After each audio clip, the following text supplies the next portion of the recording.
গত ৫ মে মতিঝিলে সমাবেশকে ঘিরে হেফাজতে ইসলামের নাশকতার মামলায় বিএনপি নেতা হান্নান শাহ ও সাদেক হোসেন খোকার দুদিন করে রিমান্ড মঞ্জুর করেছেন আদালত।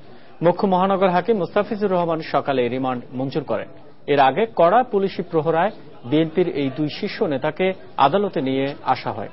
পুলিশের পক্ষ থেকে ৫ মের ঘটনায় দায়ের করা ৩টি মামলার মধ্যে ২টি মামলায় তাদের ১০ দিন ও অন্য একটি মামলায় ৭ দিন করে রিমান্ড আবেদন করা হলে আদালত এক মামলায় ২ দিন করে রিমান্ড মঞ্জুর করেন।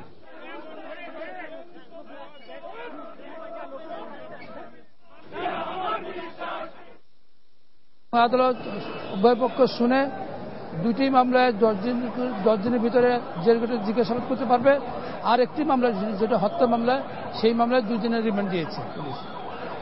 এবং আমরা আদালতকে বলেছি যে ৫ তারিখের ঘটনায় তারা যে তাণ্ডব চালিয়েছে এবং সেখানে তারা পুলিশ বক্সে হামলা করেছে, সেখানে পুলিশের পিস্তল লুণ্ঠন করেছে এবং তারা অরাজকতা সৃষ্টি করেছে, কোরআন শরীফ তারা পুড়িয়েছে।